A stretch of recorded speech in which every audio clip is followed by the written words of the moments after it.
लेशा शब्द कहाँ आया था?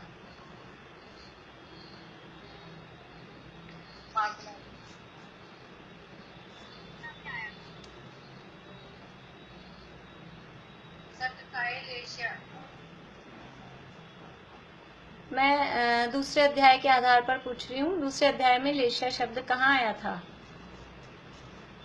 हाँ, जीव के भावों में आया था। हाँ, औदैहिक भाव के भेदों में, औदैहिक भाव के भेदों में लेशा एक भेद उसमें आता है।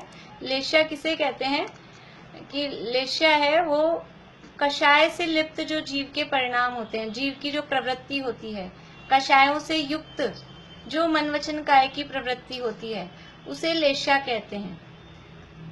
यानी हमारे मन वचन काया की प्रवृत्ति कैसी हो रही है, तो अगर क्रोध आता है तो आंखें लाल दिखती है, चेहरे से गुस्सा दिखाई देता है, शब्द भी वैसे निकलते हैं उटपटांग गंदे, और शरीर से भी हाथ पांव कुछ अलग टाइप से, और मन में भी अंदर बहुत ज्यादा समझ लीजिए क्रोध के बारे में विचार। तो ये जो कषाय से युक्त जो मन वचन काया की प्रवृत्ति है उसका नाम लेशा है। तो नारकी जीवों की कैसी लेशा होती है?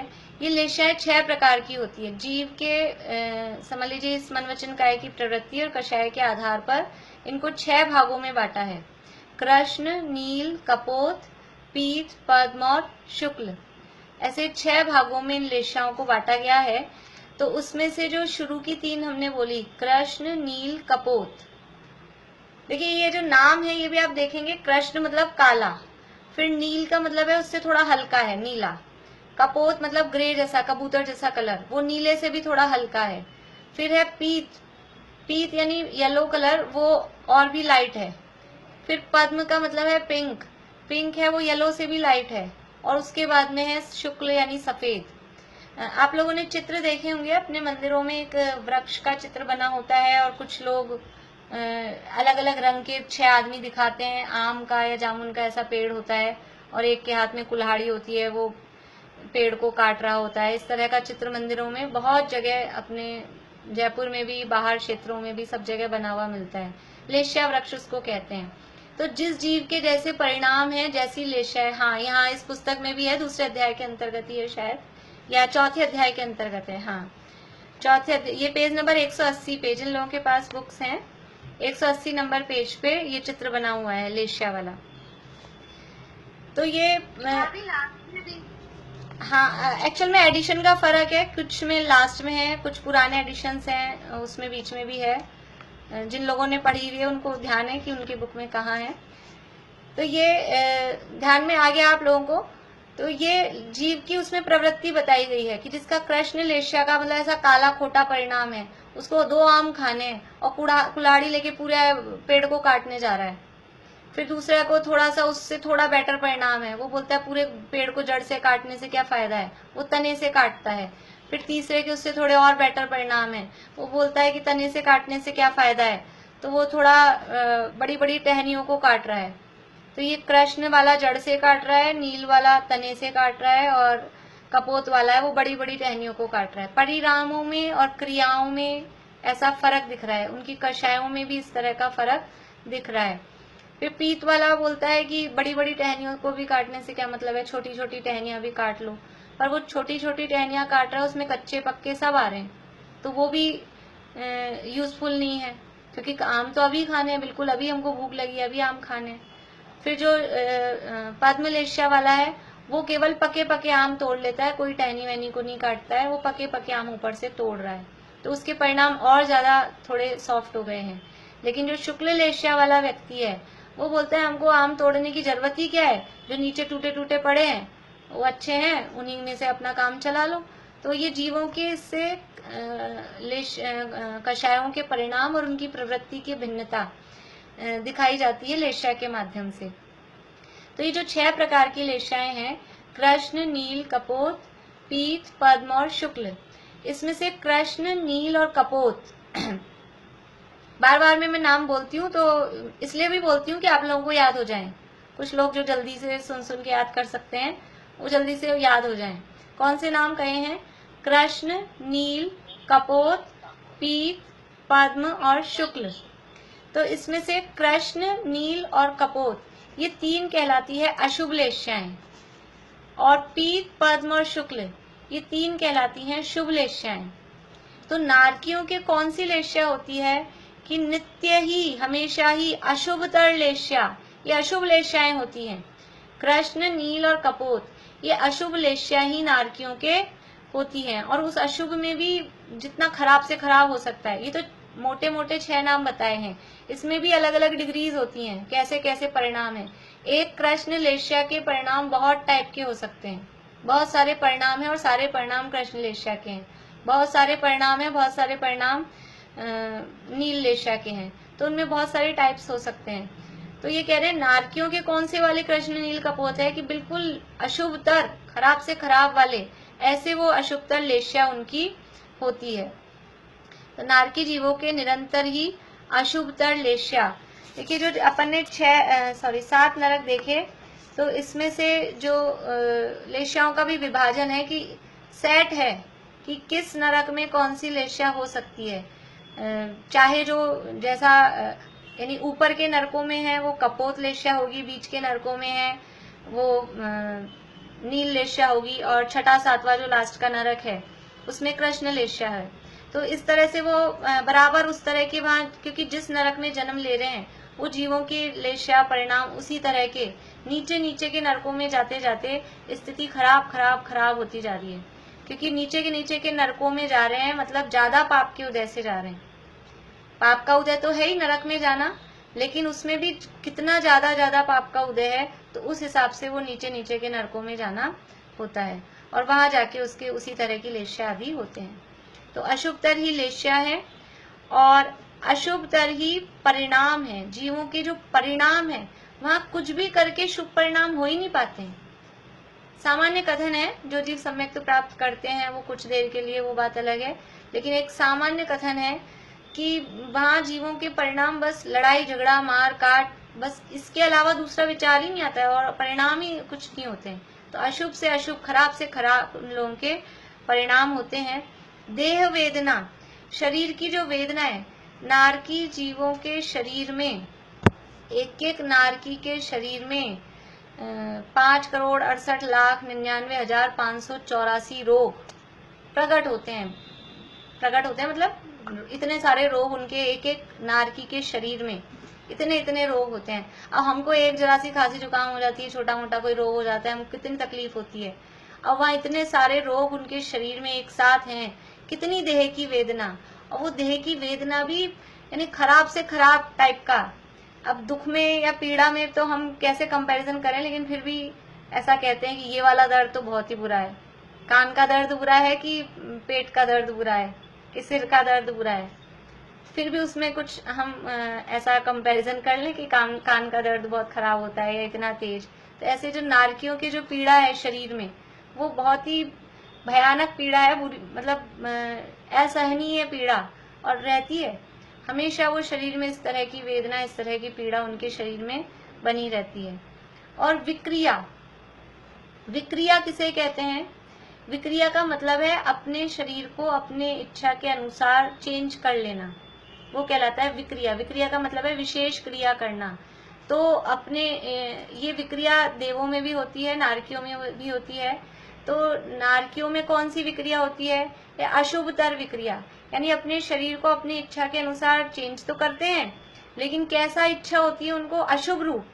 अपने शरीर से उनको ऐसी इच्छा होती है ये हाथ को तलवार बना लूं, या इस अपने शरीर को वो वैतरणी नदी बना लेते हैं, और दूसरे नारकी को, यानी जो भी वो विक्रिया कर रहे हैं, अपने शरीर का जो भी रूप बना रहे हैं, वो रूप केवल दूसरे नारकी को कष्ट देने के लिए। तो वो दूसरे नारकी को कष्ट देने के लिए कोई ऐसा नहीं उनको विचार आता कि मैं अपने शरीर का कोई अच्छा सुंदर सा रूप बना लूं, देव जैसा रूप बना लूं, अच्छा बढ़िया बना लूं, ऐसा विचार नहीं आता उनको। विचार ही ऐसा आता है कि बस रौद्र, जैसे वो अपने को दिखता है ना, सींग उगे हुए हैं, दांत निकले हुए हैं, डरावना भयानक, भाला बना लेगा, तलवार बना लेगा, पेड़ बन जाएगा तो ऐसा बन जाएगा कि उसके बिल्कुल कांटे जैसे एकदम उसके पत्ते हों। इस तरह की वो अशुभ ही विक्रिया करते हैं। विक्रिया की तो शक्ति उनको है, वैक्रियक शरीर है, अपने शरीर को इच्छानुरूप बदल सकते हैं, लेकिन वो अशुभ ही विक्रिया करते हैं। जैसे हमने नाम देखे ना कल, कि एक दो नाम हमने पढ़ के देखे थे, इनके नाम भी जो बिलों के नाम है, नरकों के नाम है, ये अशुभ अशुभ से ही नाम है। काल, महाकाल, रौरव, ऐसे ऐसे उनके नाम होते हैं, सुनने में ही डर लगने लग जाए। ऐसे ही उनके शरीर की वो जो विक्रिया करते हैं, वो विक्रिया भी ऐसी अशुभ अशुभ, बिल्कुल खराब जो देखने में लगे और जिसकी फीलिंग भी, जिसका स्पर्श भी खराब हो, इस तरह की वो विक्रिया करते हैं। देखिए अर्थ, नारकी जीव सदैव ही अत्यंत अशुभतर लेश्या, अशुभतर परिणाम, अशुभतर शरीर, अशुभतर वेदना और अशुभतर विक्रिया को धारण करते हैं। इतना अभी अपन लेते हैं, आगे सूत्र मैं पढ़वा देती हूँ, ऐसा करती हूँ ताकि सूत्र बोलना आ जाए, फिर बाकी चर्चा अपन कल करेंगे। और एक थोड़ी आज मेरे से मिस्टेक हो गई है, वो रिकॉर्डिंग पॉज करके मैं ऑन करना भूल गई हूँ, तो वो आधी जो क्लास हुई है उसकी रिकॉर्डिंग नहीं हो पाई है। अगर कोई लोग रिकॉर्डिंग के भरोसे हों तो थोड़ी सी आ पाएगी, अभी बाद वाली मैंने बाद में देखा तो वो पॉज ही थी, तो वो रिकॉर्डिंग ऑन करना मैं भूल गई हूँ, इसलिए रिकॉर्डिंग आज की नहीं मिल पाएगी प्रॉपर। सूत्र बोलते हैं 4 नंबर का, परस्परोदीरित दुःखाः, परस्परोदीरित दुःखाः,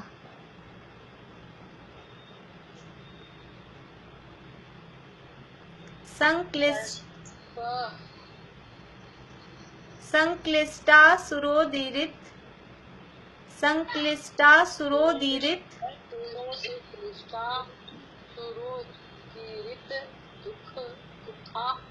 एक मिनट, आप एक बात करवाइए, आपका समझ में। आप लोग अनम्यूट मत करिए। मैं क्या है कि वो आप लोगों को बिल्कुल वहाँ ऐसा कर दूं ना पूरा ही लॉक, तो फिर एक एक को अनम्यूट मुझे ही करना पड़ेगा इसलिए मैं वो पूरा लॉक नहीं करती हूँ। पर आप लोग अभी सूत्र बोलने के लिए अनम्यूट मत करिए। संक्लिष्टासुरोदीरित, पूनम जी आप बार बार में अनम्यूट हो रहे हैं, ध्यान रखिए। संक्लिष्टासुरोदीरित दुःखाश्च प्राक् चतुर्थ्या, संक्लिष्टासुरोदीरित दुःखाश्च प्राक् चतुर्थ्या, संक्लिष्टासुरोदीरित दुःखाश्च प्राक् चतुर्थ्या।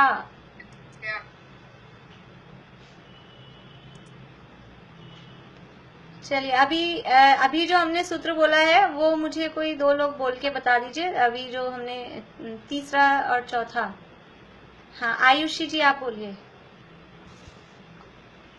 तीसरा सूत्र। आयुषी,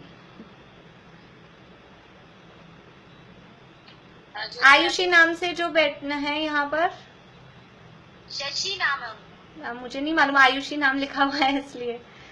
हाँ बोलिए, सूत्र बोलिए।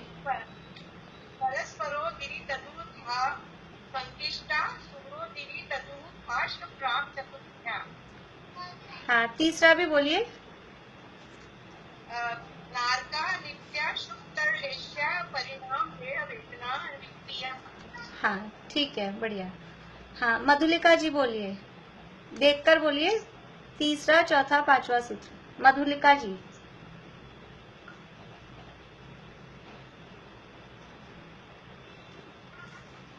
आप लोगों ने अपने ही नाम डाल रखे हैं ना, मधुलिका गंगवाल ऐसा ही नाम है। चलिए और कौन है, हाँ शिमला भाभी बोलिए।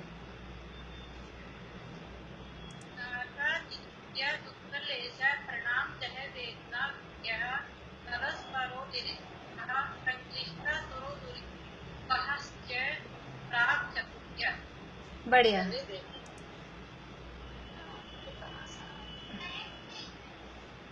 चलिए इधर से मधु भाभी है।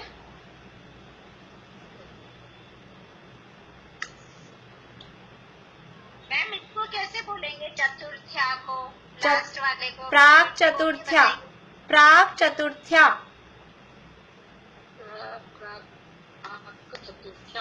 हाँ हाँ हाँ, वीना भाभी बोलिए।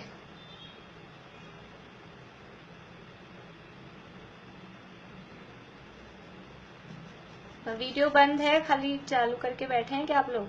चलिए रेखा जी आप बोलिए। परस्परो द्वितीया दुःखा संख्या सुरुके दुःखाश्च पाक चतुर्थ्या। हाँ बढ़िया। रेखा जी शायद निशा आंटी वाले हैं आप शायद। हाँ बोलिए। नित्य शुभ लेश्य परिणाम वेदना विक्रिया परस्परो दीरित दुःखा संक्लिष्ट सुरो दीरित दुःखाश प्राक चतुर्थ्या। बढ़िया। हाँ आशा आंटी बोलिए। आवाज चालू करिए आपकी। आशा आंटी आवाज चालू करिए। नाका नित्या अशुद्ध लेश्या परिणाम देह वेदना विक्रियाः परस्परो उदीरित दुःखः संक्लिष्टा सुरोदीरित दुःखाश्च प्राक चतुर्थ्यः। बढ़िया। अंशिका बोलो। नारका नित्या शुद्ध लेश्या परिणाम देह वेदना विक्रिया परस्परोदीरित दुःखा संक्लिष्टा दुःखाश्च प्राक चतुर्थ्या। चलिए बढ़िया। अब आज जिन लोगों ने बोल दिया है कल उनके अलावा लोग मतलब आप लोग जो भी बोलेंगे तो बता दें। आज हमने बोल दिया है तो कल उनसे दूसरों से बुलवा लेंगे। सब एक एक बार बोल लें तो बोलने की प्रैक्टिस हो जाएगी। हाँ अभी किसी को कुछ पूछना है? कितने रोग हो जाते एक बार, कितने रोग हो जाते एक बार ऊपर होने में? 5,68,99,584।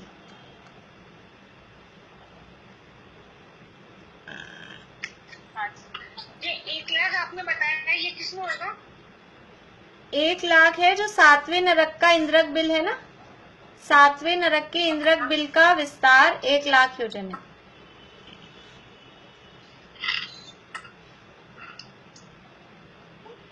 चलिए और किसी को कुछ पूछना है?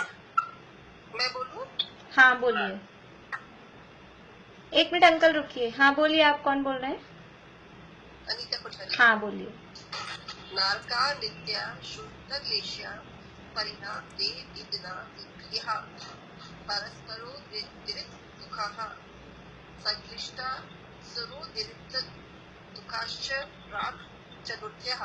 बढ़िया। हाँ अंकल बोलिए। म्यूट हो गए आप, फिर से अनम्यूट करके बोलिए। तीसरा सूत्र है नारका नित्य शुद्ध लेश्या परिणाम देह वेदना विक्रिया। इसको हम संधि के हिसाब से बोल सकते हैं क्या? नारका नित्य शुद्ध लेश्या परिणाम देह वेदना विक्रिया। हाँ ऐसा ही तो बोल रहे, संधि सहित ही बोल रहे हैं। नहीं, अब नित्य और नित्या का फर्क आ रहा है मेरे। नित्य बोल करके अशुभ बोल सकते हैं क्या? नित्य बोलकर और अशुभ बोलना। अगर नित्य बोल रहे हैं तो अशुभ बोलना है, और नित्याशुभ संधि सहित बोलना है तो नित्याशुभ, और अगर संधि अलग अलग करके बोलना है तो नित्य अशुभ। दो बार आ हो जाएगा ना, नित्या अशुभतर ऐसा बोलेंगे तो अगर संधि विच्छेद करके बोलना है तो नित्य अशुभतर लेश्या, और संधि सहित बोलना है तो नित्याशुभतर। वैसे सूत्र बोलने का नियम तो संधि सहित ही बोलने का होता है। जिन लोगों से बोलता है वो संधि सहित ही बोले, और जिन लोगों से नहीं बोल पाता है संधि सहित, वो संधि अलग करके फिर उसको तोड़कर फिर बोले। हाँ अनीता जी आप कुछ पूछ रहे थे? हाँ मैं सेम प्रश्न पूछे, नित्या शुद्ध का पूछ रही थी मैं। सेम प्रश्न। हाँ तो वो नित्याशुभ संधि सहित बोलते हैं ना, तो वो नित्याशुभ इकट्ठा बोलेगा, नित्याशुभतर। और संधि विच्छेद करके बोलेंगे तो नित्य अशुभतर, फिर ऐसे बोलेगा। नित्या शुद्ध सही है ना? हाँ ठीक। चलिए अभी किसी को प्रश्न पूछना है तो बोलिए, बाकी सूत्र अब कल बुलवाएंगे, समय अपना हो गया है। चलिए जिनवाणी स्तुति बोलते हैं।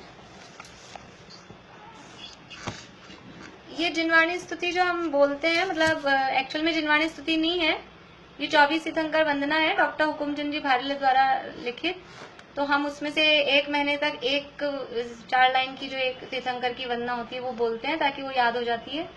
फिर एक एक महीने करते करते ऐसे हम 7वें नंबर पे आ गए हैं। तो अभी सुपार्श्वनाथ भगवान की बोलते हैं। मेरे पास अभी यहाँ उसकी PDF नहीं है तो मैं आपको दिखा नहीं पाती हूँ। आप लोग जिनके पास नहीं है वो सुन के लिख लें। अभी थोड़ा आधा आधा भी सुन के, बाकी रिकॉर्डिंग में भी मैं इसलिए उसको लेती हूँ। तो जिनके पास नहीं है वो सुन के लिख लें। मैंने ग्रुप में डाली थी, जो लोग ग्रुप में हैं वो मैंने एक दिन डाली थी ग्रुप में।